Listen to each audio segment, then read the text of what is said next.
Hello, colleagues, dear colleagues. My name is Igor. I'm from MGC Modern Java community, and I'm happy to see you all on our channel because we have some gap, small time, and did not pursue any content. And here we are. And today's our topic is about myth around Java memory model. Why is a myth? It's myth about complexity, that Java memory model is a complex topic and nor junior nor middle Java developer cannot understand well and discuss this on some technical interviews or use this knowledge on the projects and the projects with threads.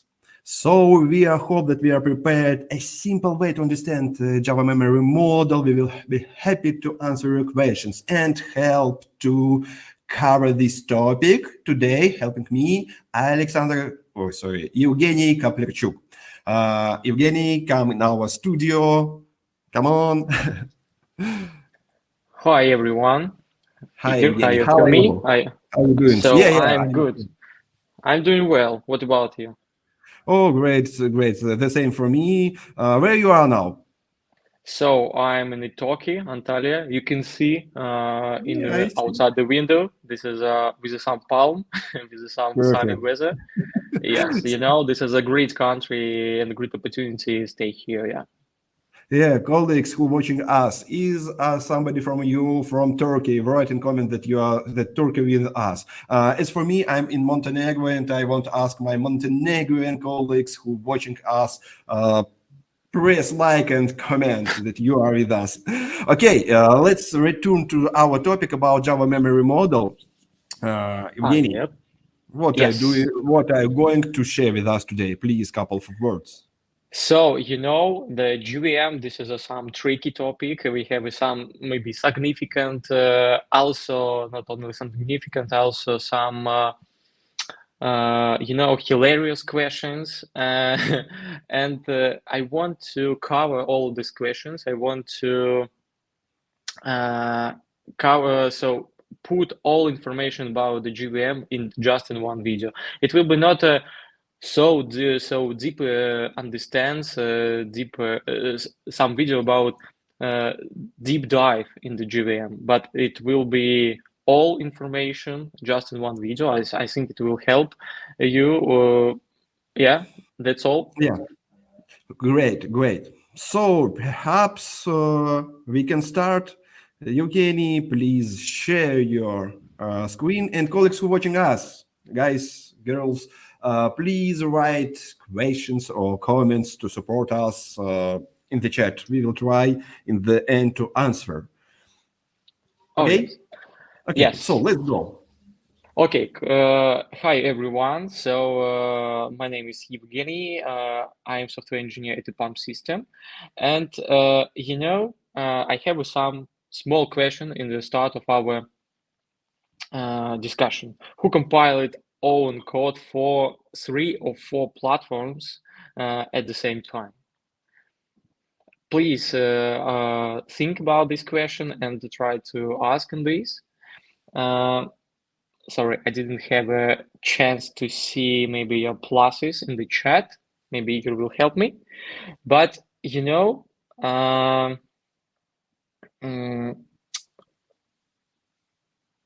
some time ago, I tried to build my very small desktop program in C++. Maybe also try it using Qt library for Windows, macOS, and Linux. To be honest, this is still a job. Let's start to see our agenda. So, yes, the authors of I'm going to start just from the basic knowledges. The authors of the language were developers in C, but why the Java required?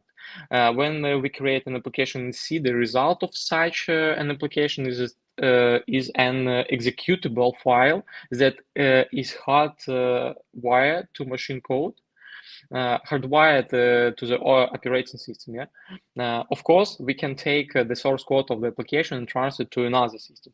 But in order to run the application, we need to recompile it. of course, for the each platform.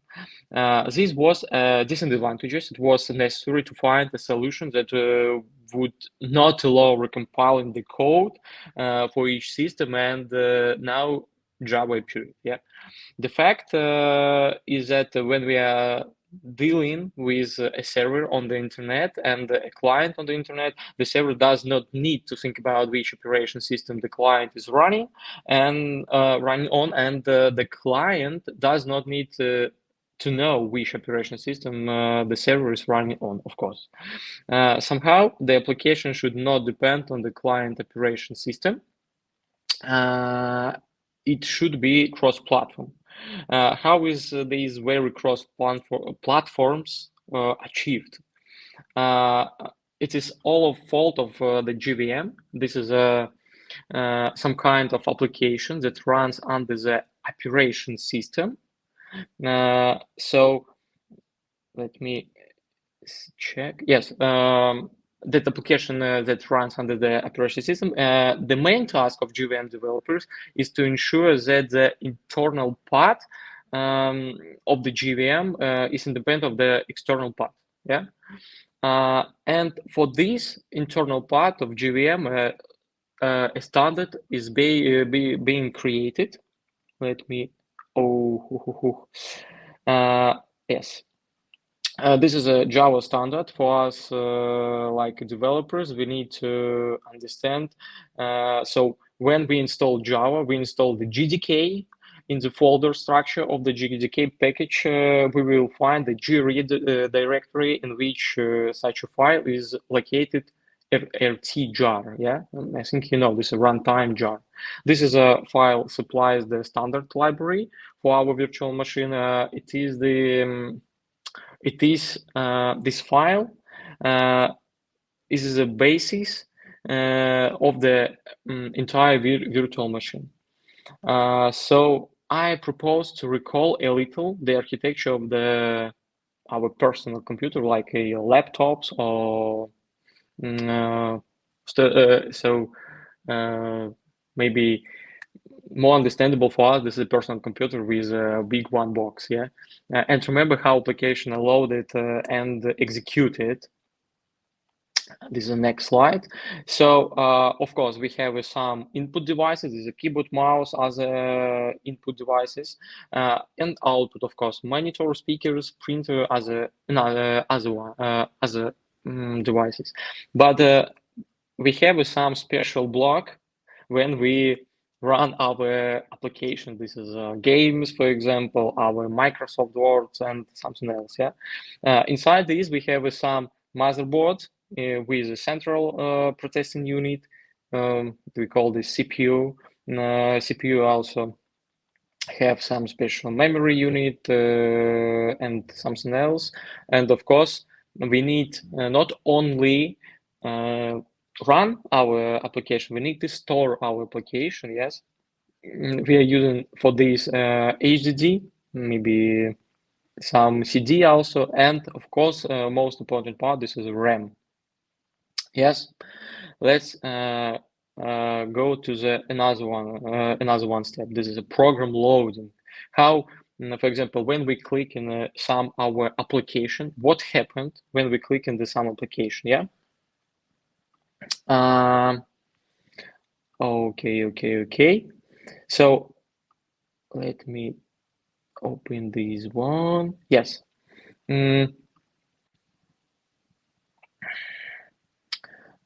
So when we I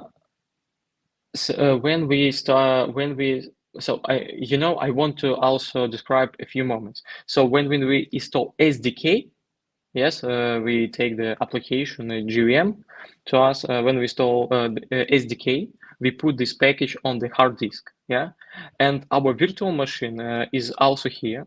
After we start running our Java program, all the necessary package for code execution are loaded into RAM and are there until we stop the program. Let me, no, this one, yes. We put it to the, Yes, we put it to the RAM, and of course, after when we start executing our program, our program will work on our with our CPU. Yeah, execution the program. This is the basics. Let's move on to another one point for understanding the JVM. This is a translators. In our world, a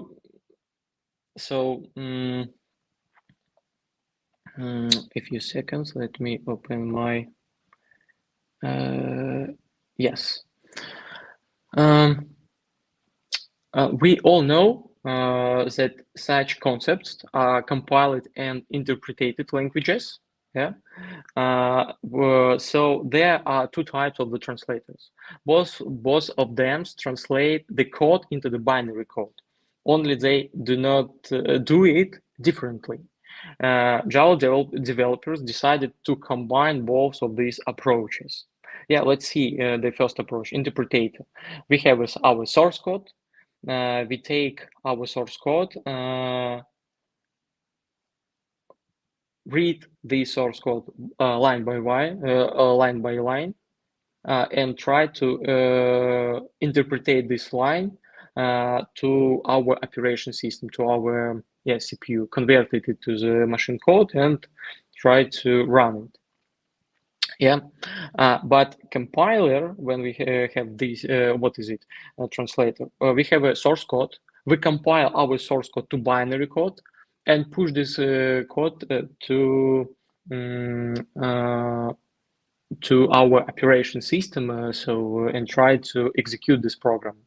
So difference between these approaches that first type of the translators, we just read line by line, and run in our operation system. Compiler, we do some preparations, maybe some use some preparations for getting the more performant code, compile it to the binary code and run on the operation system. Yeah. And of course, we can discuss about some advantages. For example, when we discuss about the compiler, the some advantages. First, this is a speed of the programs, because we compile it our code, and we don't need to do another one something else preparations like an interpreter for this. We just run it code. There is no need for a compiler on the user computer, because we just compile our code to machine code and run in some computers. Yeah. Disadvantages: the program depends on the system. Yeah, for which it was compiled. This is like a previous slide when I told you when we compiled one program for 3 or 4 operation system. Yeah. When making the changes, the code needs to be recompiled, of course. Yeah, we did some changes, recompile it and run it again. Yeah. Interpreter advantages: the program does not depend on the system for which it was compiled, because we interpreted it like on the fly. Yeah. When making the changes, no recompilation of the code is required. But disadvantages: interpreter required for we need to install it first of all, and slow operation of the program. Yes, because we interpretate, so we take a line, interpretate, try run, and we need to do this every time. Okay, this is some difference between interpreter and compilers. And you know, a few words about the interpreters. Let me, yes. And Java developers decide to combine both of these approaches. The source document for this is a source code. Let me, open this. Combine both these approaches. Source code is created, a file with extension .java. The source code is passed through the compiler. We're using the JavaC, not the JIT compiler or AUT compiler, JavaC, which check the code for errors and outputs the final result. Not to be confused with the compiler in JVM, which exists to speed up program execution. Yeah, the compiler creates a new document encoded with bytecode. This is also tricky moment. You need to understand that when we create a bytecode, we don't run it on our processor. We run it in our JVM. Yeah. But since the bytecode has stringly defined format, the JVM can compile it into the machine code right at time. Yeah. Naturally, the old version of the JVM will not be able to generate machine code using the new instruction sets of processor released after the Zen. Few seconds. But on the other hand, in order to speed up a Java program, it does not even need to be recompiled. It is enough to run it on new JVM. Yeah, this is a support the old versions. Yeah, compiler completely converts the source code to binary. The binary code is executed by the operation system. Okay, let's move on. Translators. Okay, a few words about hotspots.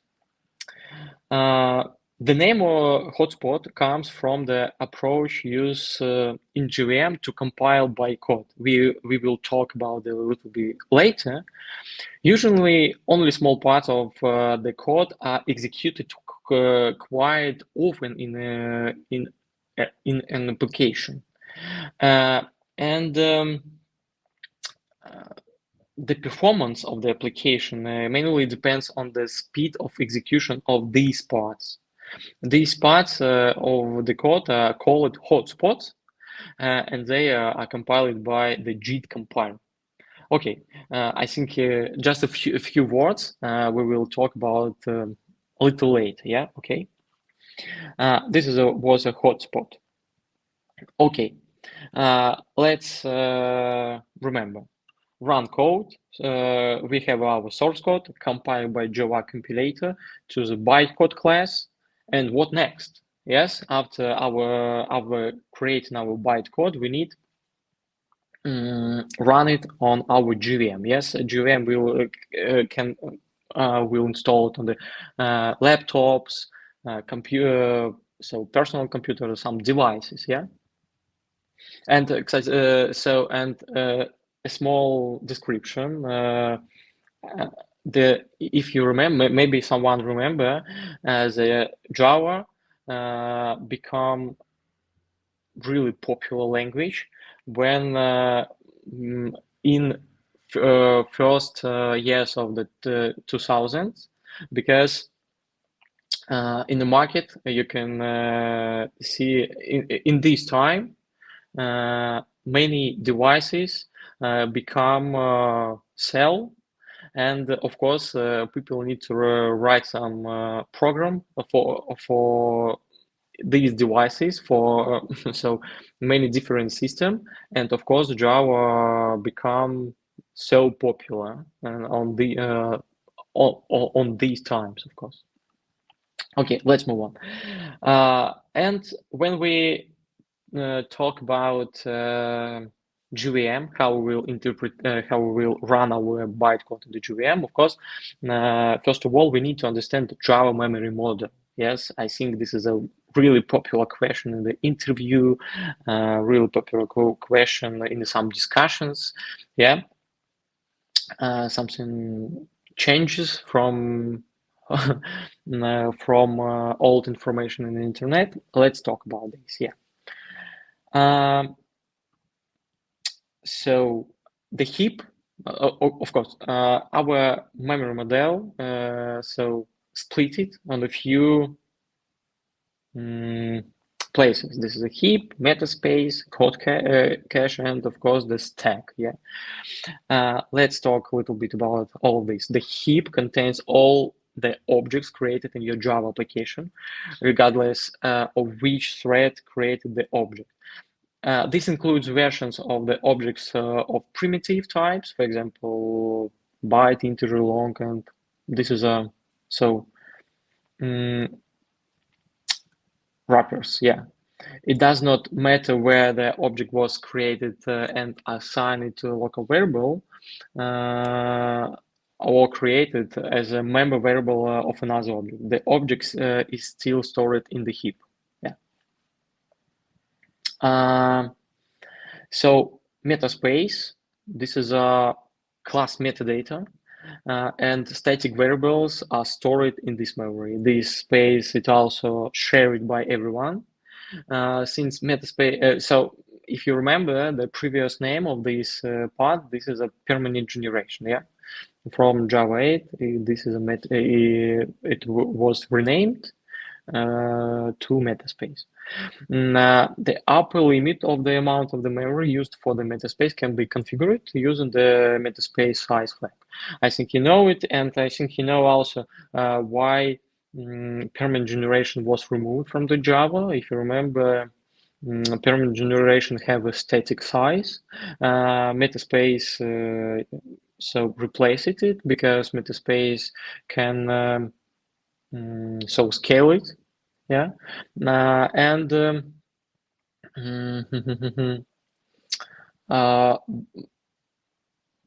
yes, this is the main approach. So this is the main point why the metaspace so replaced the permanent generation.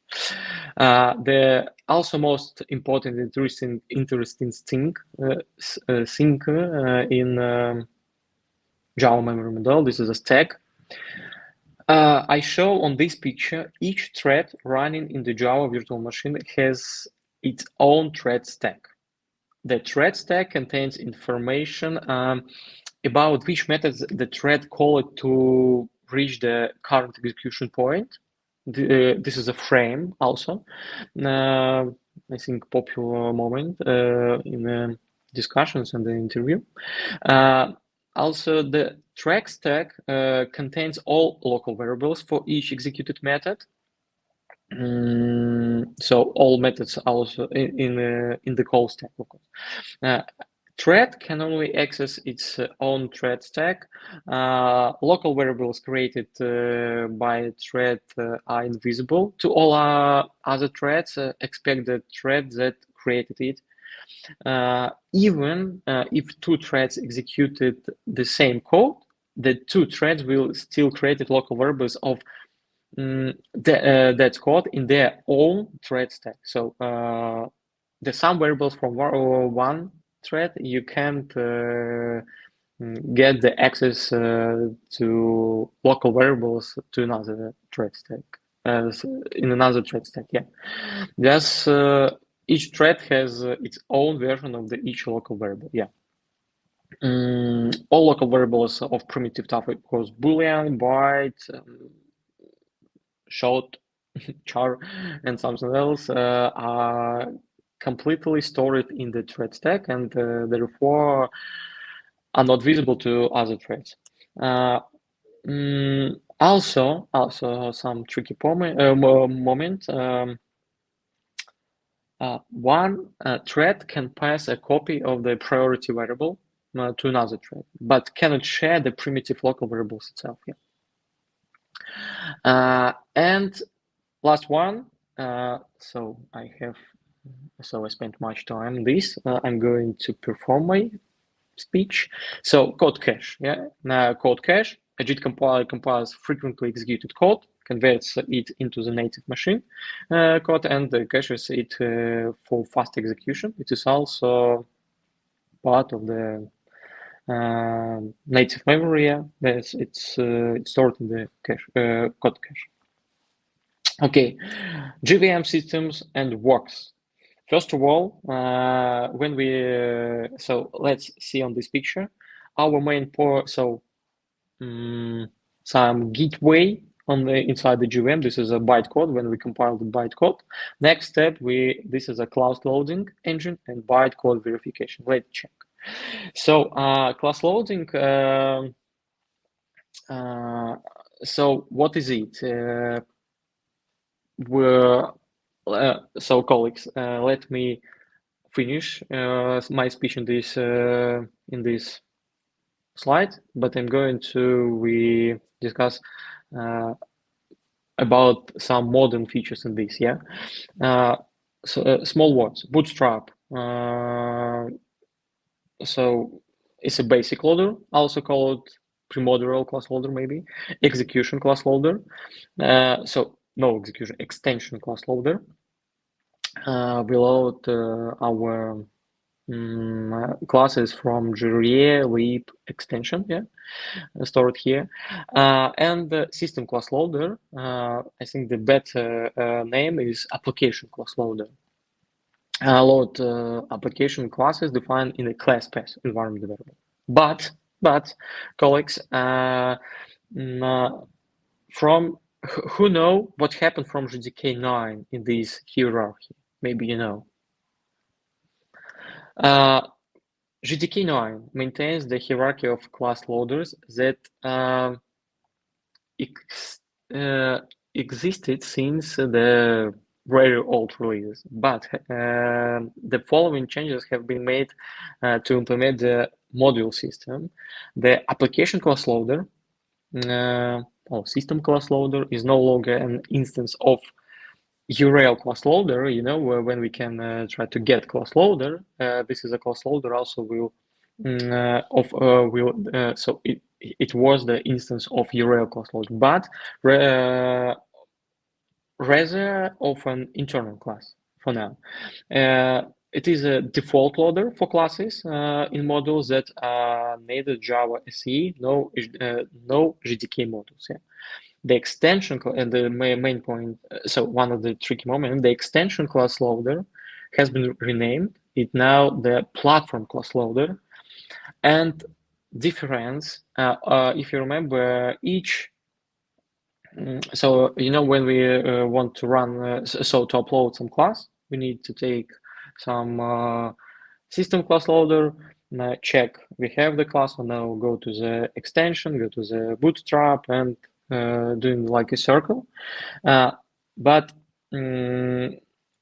so extension class loader now is platform class loader. In Java SE platform are guaranteed to be visible through the platform class loader. In addition, the classes in modules that are standardized, yeah, under the Java community process, but not a part of the Java SE platform, are guaranteed to be visible through the platform class loader. Yeah, so just because a class is visible through the platform class loader, this is does not mean the class is actually defined by the platform class loader.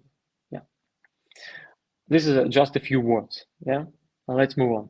And it was our first step when we generate our bytecode. We try to upload these classes. Here, upload these classes to our, so upload this class, yeah, and that's how it works, yeah. All of the necessary downloads have been made. An instance of the class is already returned to us, but in order to start using the fields of this class, we need to perform a number of preparatory operations, yeah. This is a bytecode loading. Next step, this is a linking bytecode. So first step, this is a verification. As for bytecode verification, the JVM guarantees a number of rules for bytecode, and if your bytecode is not correct, the class will not be linked. Yeah. It is also worth noting that the bytecode of the class is checked once, and in fact is a static analyzer for checking some bytecode rules. It is this stage that allows the JVM to execute this bytecode more effectively, almost with the same effect, most effective as low-level languages. Yeah. Next step, this is resolving. If you look at the class file, .class, then all reference to field methods and other classes are symbolic in bytecode. And of course, in order to actually execute this class, then this reference must be resolved. Yeah, and the next, the last step, this is a static. This is was linking. Linking step. And the last one, this is a static initializer. Of course, our class will most likely contain reference to static variables and methods. Therefore, at the last stage, a static initializer is started and the fields are initialized. Of course, this is also a tricky moment because all of the static fields will upload, will link in on the first step, on the previous step in the preparation, but not at all. If you have some links to the static variable, for example, this is a link. We also need to resolve and initialize. Move on.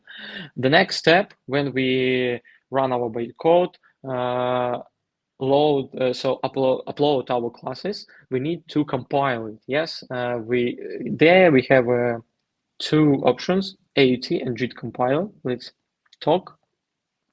Sorry, this is images. This is like GIFs, but I don't know why this is not working for today. A few words about the compilers. A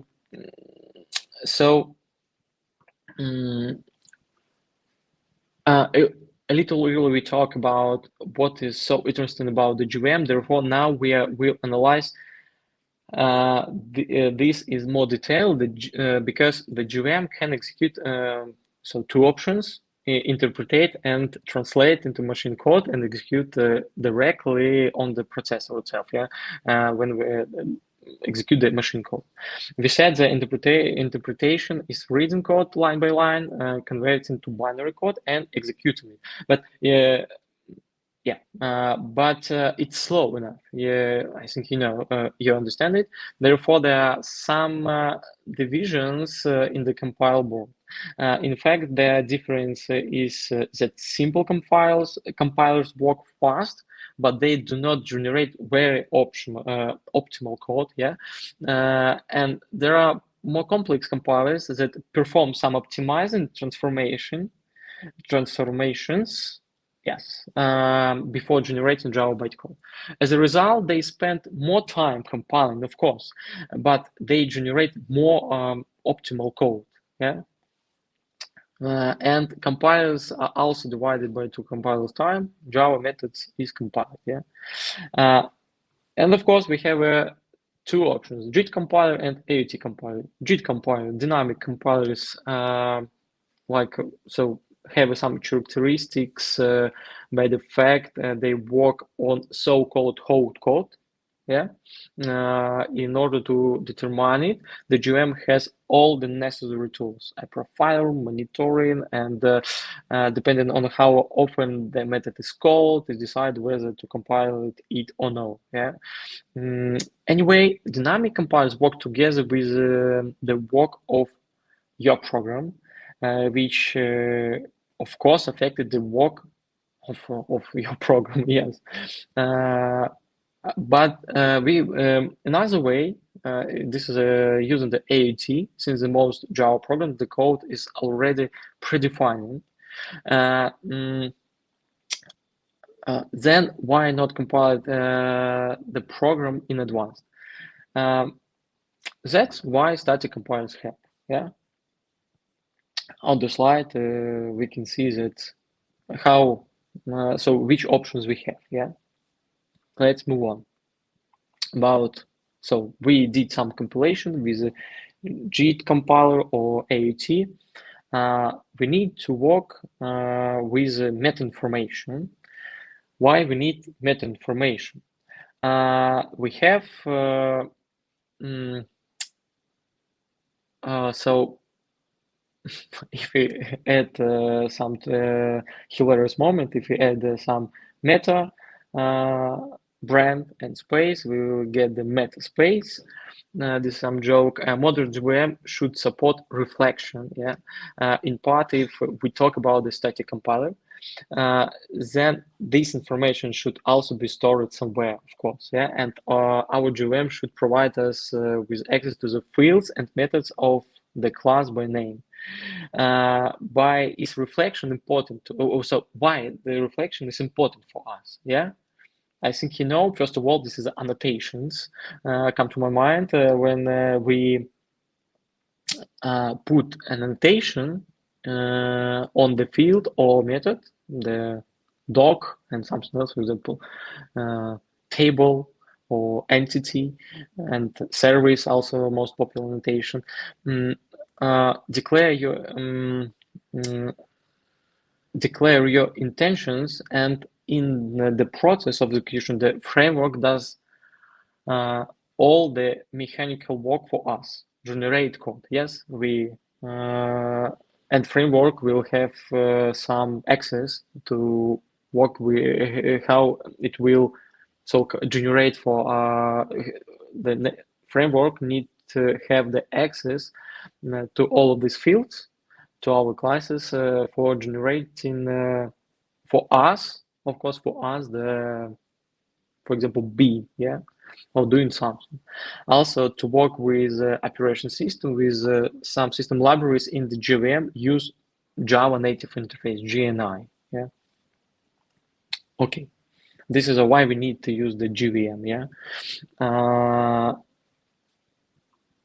Go ahead. The next very important point, this is a threading synchronization. Yes, Java, this is a multi-threading language. And of course, here the very, very tricky topic, I think, we have many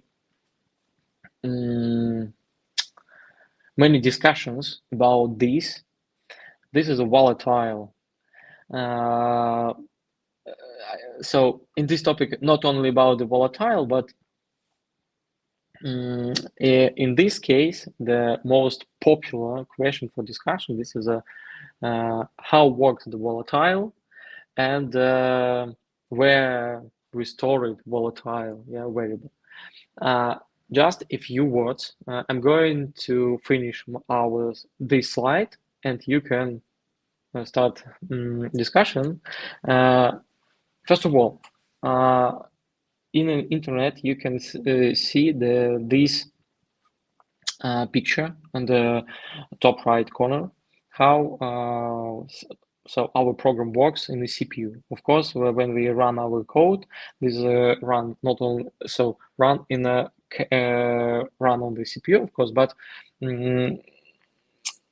the all variables cached in the some caches level, inside the CPU, and but volatile will not store it in these caches. It will store it inside the RAM, inside the heap.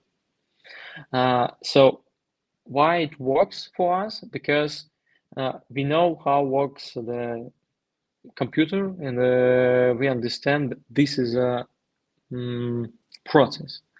But I'm going after our meet, I'm going to send some links. If we open Java specification and try to read about the volatile, let me open the volatile.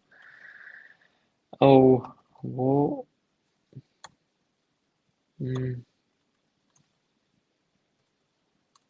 So let me check the volatile fields. What Java doc tell us? What is volatile? A field may be declared volatile, in which case the Java memory model ensures that all threads see a consistent value for the variable, and that's all. So we don't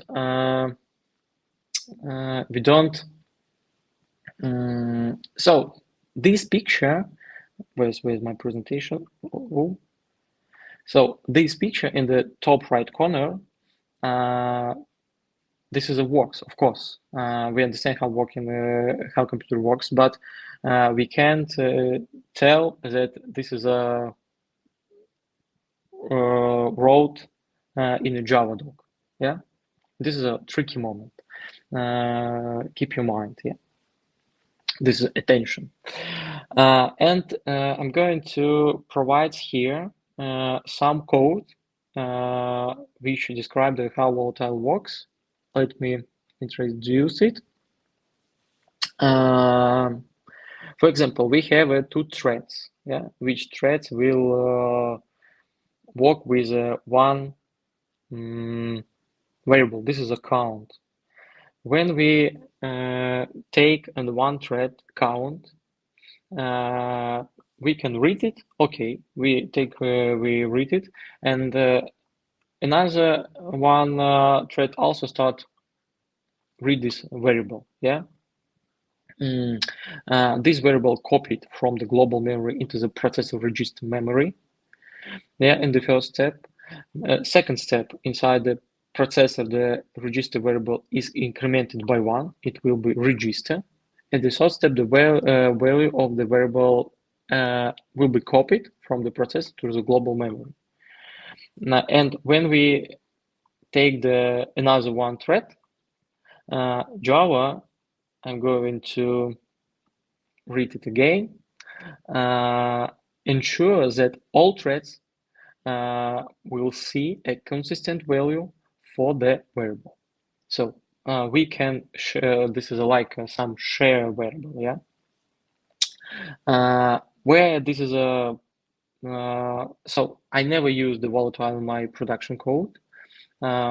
Unfortunately, maybe I didn't see where it's used. But if you open, for example, Atomic also use the volatile variable.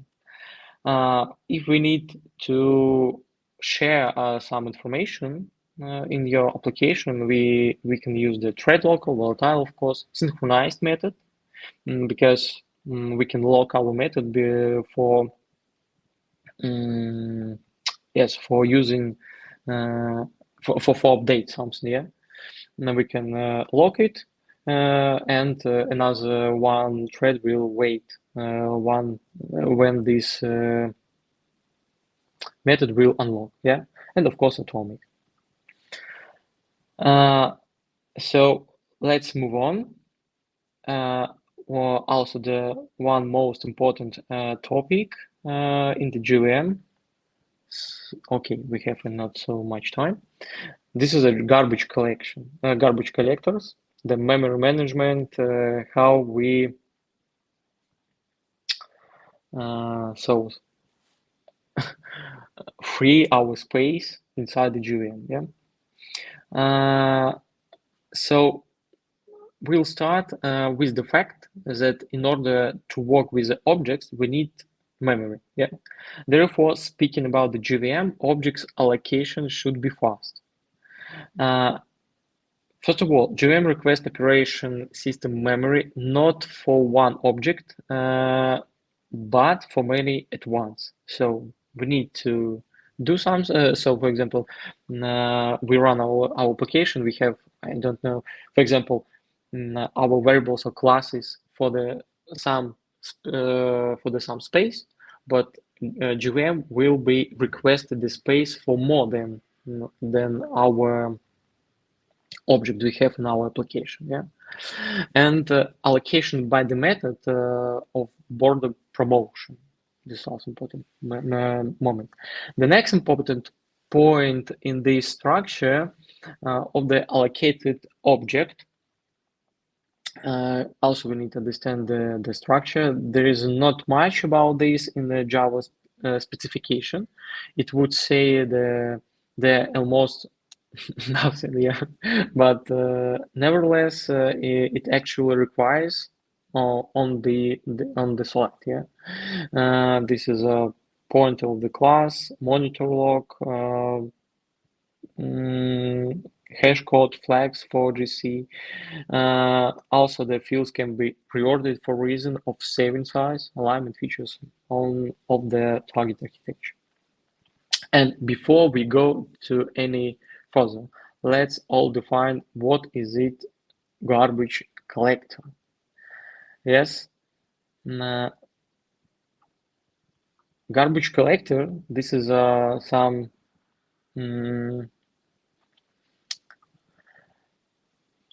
some small program which can help us do not spend time to fresh our memory. Like in C, every time we need to remove memory, so for objects which we don't use, yeah,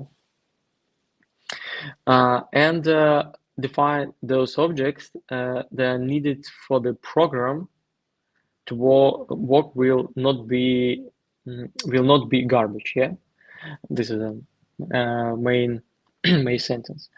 And these are objects in static class fields. So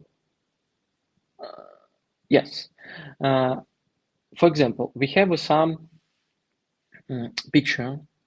Sorry, I forgot about something. Yeah, we have some picture. First of all, we have objects. This is a red object, and oh no, the green picture was broken. I don't know why.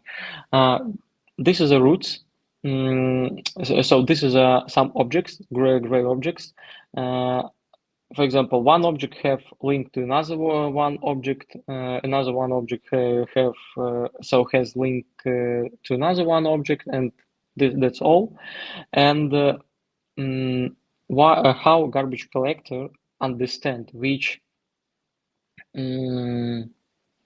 so objects we need to remove from the memory, and of course we need to search some roots.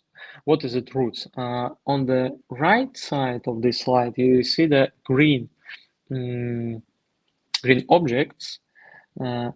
Here also we have just one line to this object, because if each objects have link to another one object, this is not a roots. What is a roots object? This is an object in static class fields. Objects accessible from the Java thread stack, and objects from GNI reference in native methods. Yeah. So when garbage collector can find the roots, he will mark some objects like live or alive objects. But the general so the garbage collector don't mark live or alive objects. It marks just live objects, and other objects he will remove from after the garbage after the circle of the garbage collection. Yes, and of course, let's say that there are a sufficient number of the garbage collectors, but in Java, G1 and something else, if you remember, but they are all divided into two types. This is a mark and sweep and stop and copy. So mark and sweep work marks live objects, takes the root set and pass through all objects that refer to the root set. As a result of such a pass in the heap, all objects are guaranteed to be marked as alive or dead. Yeah, and and it one pass, you can immediately perform cleaning. Stop and copy have another one approach, copies objects to a special location. In this case, we also start with a root set, follow the links and copy all live objects to a separate place in the heap.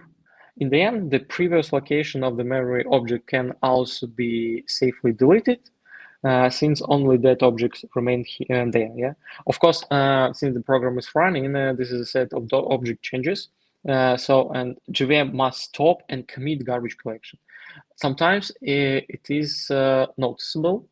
Therefore, one of the main tasks of the perfect collectors is to reduce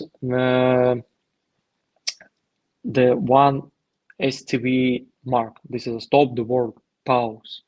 Yeah, and the JVM has several mechanisms for this, but we won't stop there today, unfortunately. Yeah, because this is a really deep topic. Yeah.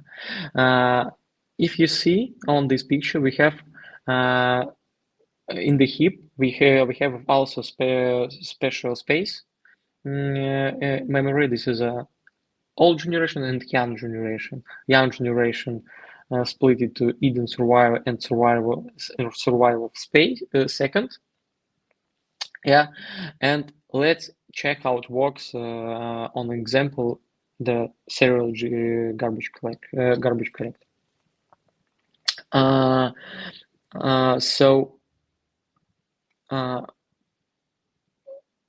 in the serial garbage collector, both of young and old collections are done serially using a single CPU. Yep. That is application execution is held while collection is taking place. Yeah. And let's start from so read this line by line. Objects in Eden are copied to the initially empty survival space, labeled to in the figure, this figure, except for ones that are too large to fit comfortably into space. Yeah, such objects are directly copied to the old generation. The life objects in the occupied survival space, labeled from on this page, there are still relatively young, are also copied to the other survival space, while objects that are relatively old are copied to the old generation. Yeah. So after the young generation collection is complete, both Eden and the formerly occupied survival space are empty, and only the formerly empty survival space contains live objects. Yeah, at this point the survival space rolls, just swiping, not not move some objects, just mark. Yeah. So this is a main main approach and flow for the serial GC. But yeah, this is an old one. But I think it is also a significant point for understand for us. Yeah. And the last one part, sorry colleagues, for the that I spent too much time. This one of the last slides. Also, the JVM have some monitoring special systems. Yeah, of course, the JVM provides us two interfaces for these for the monitoring JVM TI. When we connect the debugger to our application, Java management beans, there are special beans that publish information about your application. How much memory was allocated, when the last build took place, how many builds there were, and etc. Yeah, and this is a two approaches. This is a JVM provide us how we can monitoring and maybe perform our application, yes, and understand how our application works in our production service, the server, of course. And let's compile it, just one slide. A few words. When we get some bytecode from after the Java compiler, we start loading our classes from this bytecode. Yeah, we're using the class loading and bytecode verification. After that, our code try to execute. We're using the JIT compiler or AAT compiler. Yeah. Also memory management have a really nice structure for me. Also, we discuss about the meta information, why we need it. Yeah, when we load our class, when we work with some synchronization in Java. Also, we see that how JVM support the threading synchronization. Yes. Also, JVM can have a small access to the native methods. For example, hash code. This is a native method inside the hash code. When we get in the hash code for the some objects, we using the native methods. And of course, if you need to understand how it works, we can use some monitoring system which provides for us the developers from the JVM. Thank you for your attention, colleagues. That's all from my side. Hello, hello, colleagues. Again, Evgeny. Again, yes. Thank you very much. It's a so exciting topic. I'm impressed. And moreover, I want to say that my old doggy, remember him, he don't sleep. He was sitting near me and listening to you. I don't know how you're doing this. My God, you love the Java memory model. So, I think this is a really interesting topic. Sure, I'm totally agree. And one more detail. A lot of people from the very beginning watching this video about Java memory model. Thank you all, colleagues. Thank you very much that you was with us. And I see that it's very interesting for you. I'm very hope that after this topic, you confident with Java memory model more and understand that it's not complex topic. Just read and do some things. Okay, I want answer some couple of questions. No. Before questions, I want to say thanks to all of experts, of people who know about Java memory model, a lot of things, and wrote about this in the chat. Thank you, guys. And from my side, additional question: do you want we will prepare a tech talk, not high level, but deep inside? We can see difference between G1, parallel, garbage collector, and all these things. We will discuss more in details, volatile, for example, stack, heap, all of these things. If you want such kind of tech talk, please write in comments, and we will prepare with expert. Okay, so let's answer a couple of questions. Sorry, Evgeny, what do you want to say? So just a tricky moment. Today I told you. So this is not my information. Just combine the contents of the JVM and it works in Java into something. Yeah, and of course, if you have some more deeper topic, you're welcome. It will be more interesting, of course. Yeah, thank you. Yeah. Okay. So we have a lot of questions, colleagues. However, I will not answer all of them because we out of time with this topic, and I know that you have plans and all of this. So, yes, you want to answer on questions. First question: does garbage collection collect meta space garbage? How JVM understand that meta information is a garbage? First of all, garbage collector not collect metaspace garbage. He remove classes. He all unload it. And how JVM understands that meta information is a garbage? If meta information not in usage, it seems a garbage. And in case when when JVM unloaded something, but the how to say max metaspace variable it's Of course. looks not became less. It's Yeah. throw out of space or out of memory error. Okay.